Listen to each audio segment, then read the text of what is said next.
मेरे प्यारे बच्चों, आज हम lecture number 3 electric charges and field का स्टार्ट करने जा रहे हैं। तो आज का इस लेक्चर का जो टॉपिक है हमारा वो मेथड ऑफ चार्जिंग, कि किसी बॉडी को हम किन तरीके से चार्ज कर सकते हैं। तो किसी बॉडी को चार्ज करने के हमारे पास तीन तरीके हैं। एक तो चार्जिंग बाई कंडक्शन, दूसरा चार्जिंग बाई इंडक्शन और तीसरा चार्जिंग बाई फ्रिक्शन। मेरे प्यारे बच्चों को पता है कि चार्जिंग बाई कंडक्शन का मतलब होता है with contact, charging by induction का मतलब होता है विदाउट कांटेक्ट। तो सबसे पहले हम क्या पढ़ने जा रहे हैं, चार्जिंग बाई कंडक्शन। सबसे पहले क्या पढ़ेंगे बच्चों, चार्जिंग बाई कंडक्शन। तो आप हेडिंग डाल सकते हो सबसे पहले चार्जिंग बाई कंडक्शन। तो चार्जिंग बाई कंडक्शन का जो मतलब होता है वो हमें पता होना चाहिए। चार्जिंग बाई कंडक्शन का मतलब होता है चार्जिंग बाई कांटेक्ट या चार्जिंग बाई कनेक्शन। बेटा चार्जिंग बाई कंडक्शन का मतलब क्या है कि ये एक ऐसा मेथड है जिसमें हम कैसे चार्जिंग कर रहे हैं, चार्जिंग बाई कांटेक्ट या कनेक्शन। अब ये कैसा मेथड है बेटा, ये एक ऐसा मेथड है जिसमें हम किसी भी चार्ज्ड बॉडी को न्यूट्रल बॉडी के पास में लेके आते हैं, जैसे टच कराते हैं आपस में। तो चार्ज का जो ट्रांसफर है वो चार्ज्ड बॉडी से न्यूट्रल बॉडी की तरफ होता है। कब तक होता है, जब तक दोनों बॉडी का पोटेंशियल सेम नहीं हो जाता। तो जो न्यूट्रल बॉडी है हमारी वो भी क्या हो जाती है, चार्ज हो जाती है। देखो बेटा आपको एग्जांपल के जरिए से समझाता हूं। ये हमारे पास कोई एक बॉडी है, चार्ज्ड बॉडी है, नेगेटिव चार्ज बॉडी है। नेगेटिव चार्ज बॉडी कब होती है, जब इसके पास एक्सिस ऑफ इलेक्ट्रॉन हो। ये दूसरी बेटा हमारे पास न्यूट्रल बॉडी है। ये कैसी बॉडी है प्यारे बच्चों, ये न्यूट्रल बॉडी है। अब चार्जिंग बाई कंडक्शन, कंडक्शन का मतलब होता है चार्जिंग बाई कांटेक्ट। अब मैं क्या करूंगा, इन दोनों बॉडी को मैं आपस में कांटेक्ट में लेके आऊंगा। तो जैसे ही मैं दोनों बॉडी को आपस में कांटेक्ट में लेके आया तो बेटा जो चार्ज का ट्रांसफर है वो चार्ज्ड बॉडी से न्यूट्रल बॉडी की तरफ होने लगा। ऐसा कब तक होगा, जब तक इन दोनों बॉडी का जो पोटेंशियल है सेम नहीं हो जाता। जैसे ही दोनों बॉडी का पोटेंशियल सेम हो गया प्यारे बच्चों, तो चार्ज का ट्रांसफर बंद हो जाएगा और हमने क्या कर लिया, हमने दोनों बॉडी को सेपरेट कर लिया। अब दोनों ये बॉडी हमारी क्या हो चुकी हैं, दोनों बॉडी हमारी चार्ज हो चुकी हैं। तो इस टाइप के मेथड को चार्जिंग बाई कंडक्शन बोलते हैं। कोई प्रॉब्लम? अगर इसको हम लैंग्वेज में लिखना चाहें तो इसको लैंग्वेज में लिख सकते हैं हम, whenever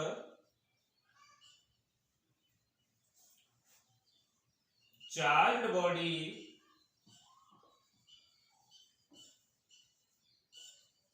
brought in contact with other uncharged body, then charge will transfer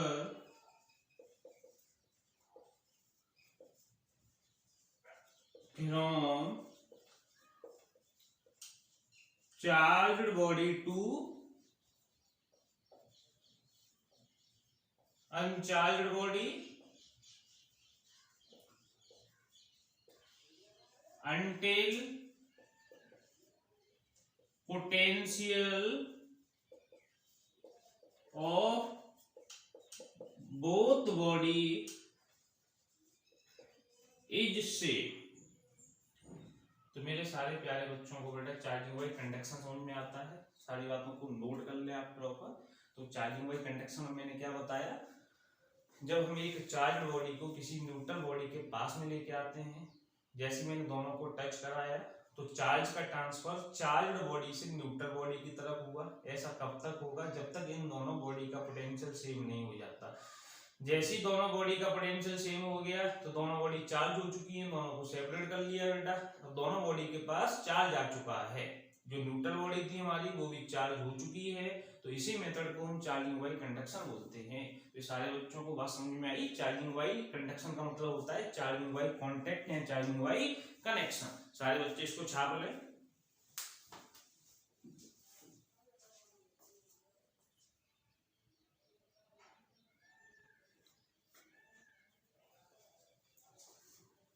छाप लिया होगा मेरे हिसाब से। अब आगे चलते हैं।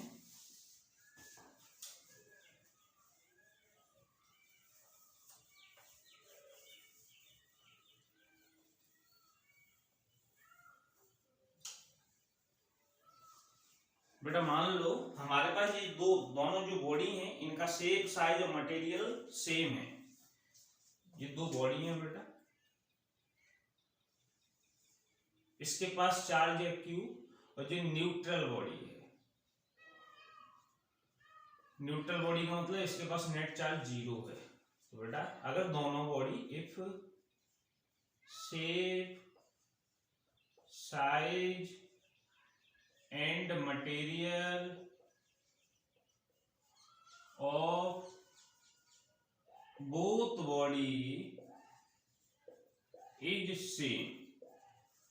बेटा हमारे पास ये दो बॉडी हैं, इसके पास चार्ज Q है, ये न्यूट्रल बॉडी है, दोनों का शेप साइज और मटेरियल सेम है। जैसे ही बेटा इन दोनों को आपस में मैंने कनेक्ट करा, आपस में कांटेक्ट में लेके आया, तो चार्ज का ट्रांसफर हुआ। बेटा शेप साइज और मटेरियल सेम है, इसकी वजह से जो चार्ज का ट्रांसफर होगा वो इक्वली होगा। जो चार्ज Q प्यारे बच्चों दोनों बॉडी में इक्वली डिस्ट्रीब्यूट हो जाएगा। तो इस बॉडी के पास अब जो चार्ज आएगा वो Q/2 होगा, और इस बॉडी के पास भी जो चार्ज आएगा प्यारे बच्चों वो क्या होगा, Q/2 होगा। इतनी बात समझ में आती है आपको? कोई प्रॉब्लम? मैंने क्या सिखाया, हमारे पास ये कोई चार्ज बॉडी Q थी, ये न्यूट्रल बॉडी, दोनों का शेप साइज मटेरियल सेम है, कांटेक्ट में लेके आया, जैसे सेपरेट करा चार्ज का ट्रांसफर हुआ। कब तक हुआ था? जब तक दोनों बॉडी का पोटेंशियल सेम नहीं हो जाता। तो दोनों बॉडी के पास चार्ज इक्वली क्या हो गया, डिस्ट्रीब्यूट हो गया। तो सारे बच्चों को बेटा चार्जिंग बाई कंडक्शन समझ में आया। आगे चलें, सारे बच्चे छाप लें। आलसी टाइप के जो बच्चे हैं वो स्क्रीनशॉट ले लें, और बाकी बच्चे बेटा प्रॉपर्ली नोट्स बनाएं। इसके बाद हम पढ़ेंगे चार्जिंग बाई इंडक्शन। इसके बाद हम क्या पढ़ेंगे, चार्जिंग बाई इंडक्शन पढ़ेंगे। तो बेटा आप हेडिंग डाल सकते हो चार्जिंग बाई इंडक्शन। आप हेडिंग डाल लो बेटा चार्जिंग बाई इंडक्शन। सारे बच्चों ने छाप लिया होगा। बेटा आपको पता है फिजिक्स का मतलब समझिफिकेशन, नॉट अ रट्टाफिकेशन। और जो कौन सा फिकेशन कर रहे हो आप, छापीफिकेशन। और हमें पढ़ना है बेटा second method of charging, charging by induction. बेटा चार्जिंग बाई इंडक्शन, इंडक्शन का मतलब होता है विदाउट कॉन्टैक्ट। तो charging by induction second method है। बेटा इंडक्शन का मतलब विदाउट कॉन्टैक्ट, मतलब यहाँ जो चार्जिंग होगी बॉडी को बिना आपस में कांटेक्ट में लाई हुई होगी। बेटा मान लो हमारे पास ये कोई एक चार्ज्ड रॉड है, इस रॉड के पास बेटा नेगेटिव चार्ज है। ये कोई न्यूट्रल स्फीयर है, ये इंसुलेटिंग स्टैंड पर लगा हुआ है। बेटा ये कैसा स्फीयर है, न्यूट्रल स्फीयर है, और ये कैसा स्टैंड है हमारा, इंसुलेटिंग स्टैंड है बेटा, इंसुलेटिंग स्टैंड। अब मैं क्या कर रहा हूं बेटा, इस चार्ज्ड रॉड को, चार्ज्ड रॉड है, इस चार्ज्ड रॉड को मैं इंसुलेटिंग जो स्टैंड वाला जो स्फीयर है बेटा न्यूट्रल, इसके पास में लेके आ रहा हूं बेटा। जैसे ही मैं इसको पास में लेके आऊंगा इस चार्ज रॉड को प्यारे बच्चों, तो क्या होगा, यहाँ चार्ज का रीडिस्ट्रीब्यूशन होगा ड्यू टू अट्रैक्शन। देखो न्यूट्रल स्फीयर का मतलब क्या है, इसमें पॉजिटिव चार्ज भी है उतने ही नेगेटिव चार्ज है, तो अट्रैक्शन की वजह से यहाँ पॉजिटिव चार्ज तो स्फीयर में इधर आ जाएंगे, और नेगेटिव चार्ज प्यारे बच्चों रिपल्सन की वजह से इधर पहुंच जाएंगे। इतनी बात समझ में आई? इस फिनोमेना को हम बोलते हैं रीडिस्ट्रीब्यूशन। तो यहाँ चार्ज का क्या हो चुका है, रीडिस्ट्रीब्यूशन हो चुका है। कोई प्रॉब्लम? अब तीसरे स्टेप में मैंने क्या किया बेटा, तीसरे स्टेप में मैंने इसकी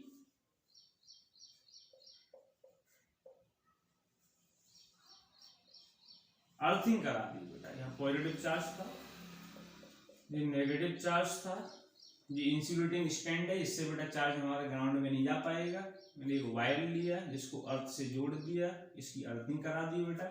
जैसे इसकी मैंने अर्थिंग कराई तो क्या होगा, जो नेगेटिव चार्ज है वो ग्राउंड में चला गया, अर्थ में चला गया। अब ये जो स्फीयर है बेटा हमारा, इस पर कैसा चार्ज बचा, इस स्फीयर पर पॉजिटिव चार्ज बचा, और स्फीयर हमारा क्या हो चुका है, पॉजिटिवली चार्ज हो चुका है। तो सारे बच्चों को बेटा चार्जिंग वाइज इंडक्शन समझ में आता है। बेटा इंडक्शन में हम क्या कर रहे हैं, चार्ज्ड बॉडी को जब न्यूट्रल बॉडी के पास में लेके आ रहे हैं, आपस में कांटेक्ट नहीं करा रहे हैं। तो इस टाइप का जो मेथड है वो समझ में आता है। सारे बच्चे प्रॉपर्ली डायग्राम बनाएं, जहां प्रॉब्लम आए उसको मुझे कमेंट में बताएं।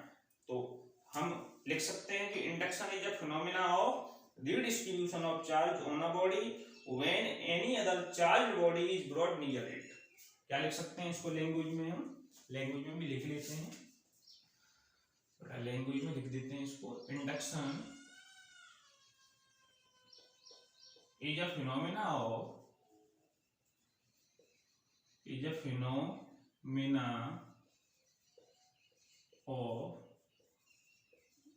redistribution of charge on a body when another uncharged body is brought near it। तो सारे बच्चों को बेटा इंडक्शन समझ में आता है। Induction is a phenomena of redistribution of charge on a body when any another uncharged body is brought near it. तो इंडक्शन एक रीडिस्ट्रीब्यूशन ऑफ चार्ज का फिनोमेना है, जब हम किसी एक चार्ज्ड बॉडी को न्यूट्रल बॉडी के पास में लेके आते हैं।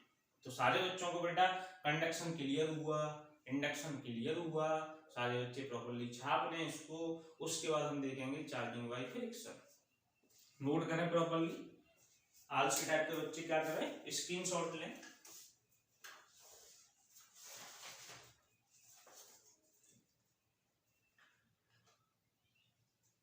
अब इसके बाद हम क्या पढ़ने जा रहे हैं, चार्जिंग बाय फ्रिक्शन। तो आपको इस बात का भी पता होना चाहिए कि charging by conduction, charging by induction, ये जो फिनोमेना है चार्जिंग के, ये कंडक्टर के लिए यूज किए जाते हैं। चार्जिंग बाय कंडक्शन और इंडक्शन किसके लिए यूज कर रहे हैं हम, कंडक्टर के लिए, कंडक्टिंग मटेरियल के लिए, कंडक्टिंग बॉडी के लिए। लेकिन अब हम पढ़ने जा रहे हैं चार्जिंग बाय फ्रिक्शन। तो जो चार्जिंग बाय फ्रिक्शन है बच्चों, ये जो मेथड है इसको हम इंसुलेटर के लिए यूज करते हैं। किसके लिए यूज करते हैं, इंसुलेटर के लिए। तो चार्जिंग का तीसरा मेथड, चार्जिंग बाय फ्रिक्शन। तो हमें क्या पता होना चाहिए कि चार्जिंग बाय फ्रिक्शन जो मेथड है किसके लिए यूज करते हैं, इंसुलेटर, ओनली इंसुलेटर के लिए इस मेथड को चार्जिंग के लिए यूज करते हैं। बेटा मान लो जी हमारे पास दो बॉडी हैं, ठीक है। अब दोनों बॉडी को मैं आपस में क्या कर रहा हूं, रब कर रहा हूं। बेटा रब करने पे क्या होगा, हीट जनरेट होगी। बेटा ये दोनों जो बॉडी हैं, इनके आउटर मोस्ट सेल में इलेक्ट्रॉन होंगे। इनके आउटर मोस्ट सेल में क्या होंगे प्यारे बच्चों, इलेक्ट्रॉन होंगे। जैसे दोनों बॉडी को मैंने रब करा, रब करने पे हीट जनरेट होगी, और हीट की वजह से आउटर मोस्ट सेल के जो इलेक्ट्रॉन है वो ट्रांसफर हो जाएंगे। Outer most shell electron is transfer. तो जैसे मैंने आपस में दोनों बॉडी को रब करा, रब करने पे हीट जनरेट हुई, और हीट की वजह से प्यारे बच्चों जो आउटर मोस्ट सेल के जो इलेक्ट्रॉन है वो हमारे क्या हो चुके हैं, ट्रांसफर हो चुके हैं। और हम कह सकते हैं बॉडी हमारी क्या हो चुकी है, बॉडी हमारी चार्ज हो चुकी है। प्रॉपर्ली आप इस डायग्राम को बनाएं। हम कह सकते हैं if we rub one body with another body, electron are transfer from one body to other. ये एक ऐसा मेथड है जिसमें हम क्या कर रहे हैं, जब एक बॉडी को दूसरी बॉडी से रब कर रहे हैं रब करने की वजह से हीट जनरेट हुई और हीट जनरेट होने की वजह से इलेक्ट्रॉन का ट्रांसफर हो गया। अरे इसी मेथड को हम चार्जिंग बाई फ्रिक्शन बोलते हैं। तो बेटा हम क्या बोल सकते हैं इसके बारे में, हम लिख सकते हैं कि if we rub one body to other then charge is transferred from one body to other। अरे इसी मेथड को प्यारे बच्चों चार्जिंग बाई फ्रिक्शन बोलेंगे। तो चार्जिंग बाई फ्रिक्शन हमने क्या सीखा, इंसुलेटर के लिए यूज कर रहे हैं, और जब एक बॉडी को दूसरी बॉडी से रब किया, रब करने पे हीट जनरेट हुई और आउटर मोस्ट शेल के इलेक्ट्रॉन हमारे ट्रांसफर हो गए। अरे प्यारे बच्चों इसी मेथड को हम क्या बोल रहे हैं, चार्जिंग बाई फ्रिक्शन बोल रहे हैं। अब प्रैक्टिकली क्या देखा गया है प्यारे बच्चों, जब भी हम किसी गिलास रॉड को, जो गिलास रॉड है, जो सिल्क क्लॉथ है, जब भी हम किसी गिलास रॉड को सिल्क क्लॉथ के संग में रब करते हैं तो जो गिलास रॉड है हमारी वो पॉजिटिव चार्ज हो जाती है, सिल्क क्लॉथ हमारा नेगेटिवली चार्ज हो जाता है। ये प्रैक्टिकली देखा गया। पहले इसको नोट करें बेटा, उसके बाद आगे चलेंगे इसमें।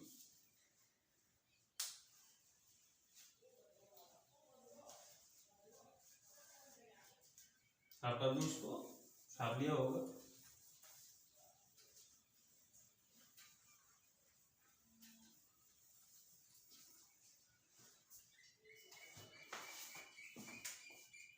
ये पॉजिटिव चार्ज, ये नेगेटिव चार्ज। बेटा प्रैक्टिकली क्या देखा गया है, अगर हम किसी गिलास रॉड को सिल्क क्लॉथ के संग में रब करेंगे तो गिलास रॉड पे पॉजिटिव चार्ज आ जाता है और सिल्क क्लॉथ पे नेगेटिव चार्ज आ जाता है। क्या सीखा हमने, जब भी हम किसी गिलास रॉड को क्या कर रहे हैं, सिल्क क्लॉथ के संग में रब कर रहे हैं तो सिल्क क्लॉथ पे कैसा चार्ज आएगा, पॉजिटिव, और सॉरी गिलास रॉड पे कैसा चार्ज आएगा, पॉजिटिव, और सिल्क क्लॉथ पे नेगेटिव। अगर हम प्यारे बच्चों ड्राई हेयर को कॉम्ब के संग में रब करें तो ड्राई हेयर पे पॉजिटिव चार्ज आ जाता है और कॉम्ब पे हमारे पे नेगेटिव चार्ज आ जाता है। ऐसी सारी बातें प्रैक्टिकली देखी गई। दूसरा बेटा, अगर हम प्यारे बच्चों किसी वुलन क्लॉथ को प्लास्टिक अंबर के संग में रब करेंगे तो जो वुलन क्लॉथ है, जो वुल का क्लॉथ है, उस पर पॉजिटिव चार्ज आ जाएगा,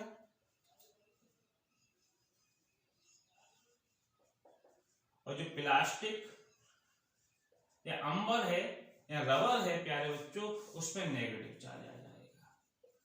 तो चार्जिंग बाई फ्रिक्शन को हम ऐसे भी बोल सकते हैं कि when a glass rod is rubbed with a silk cloth then electron are transferred from glass rod to silk cloth, then glass rod become positively charged and silk cloth become negatively charged। इसी method को charging by friction बोलते हैं। सारे बच्चे इसको note कर लें। इसके बाद इस पे हम क्या करेंगे, छोटा सा न्यूमेरिकल करेंगे बेटा।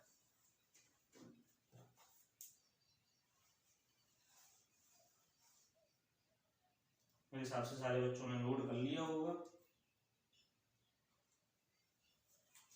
इसके बाद बेटा इस पे हम एक न्यूमेरिकल लिखने जा रहे हैं, उसको प्रॉपर्ली सॉल्व करेंगे, उसके बाद हम आगे चलेंगे। बेटा न्यूमेरिकल क्या है हमारा, when a piece of polythene, ये example 1, when a piece of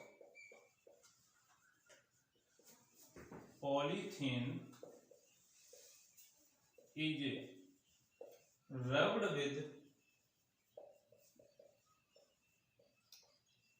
silk cloth, is rubbed with wool, beta sorry, a charge of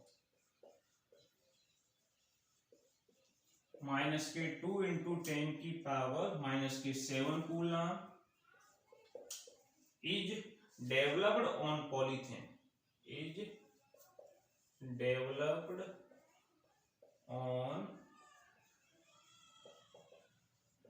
polythene।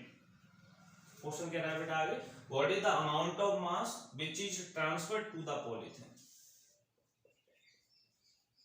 What is the amount of mass which is transferred to polythene, which is transferred to polythene। इस question को आप try करें आराम से, बहुत simple question है, सारे बच्चे ट्राई करें। मेरे हिसाब से कर लिया होगा बेटा, देखते हैं। तो सबसे पहले तो हम क्या देखेंगे बेटा, सबसे पहले तो हम देखेंगे कि क्वेश्चन क्या कह रहा है। एक पीस ऑफ पॉलीथीन को हम किसके संग में, एक बुल के संग में रब कर रहे हैं, जिससे -2 × 10⁻⁷ कूलम का चार्ज हमारा डेवलप हो रहा है पॉलीथीन पे। तो क्वेश्चन कह रहा है what is the amount of mass which is transferred to the polythene. बेटा कितना मास पॉलीथीन को ट्रांसफर हो जाएगा। सबसे पहले तो बेटा हमें चार्ज गिवन लिख लेते हैं क्वेश्चन में। चार्ज गिवन है कितना, -2 × 10⁻⁷ कूलम।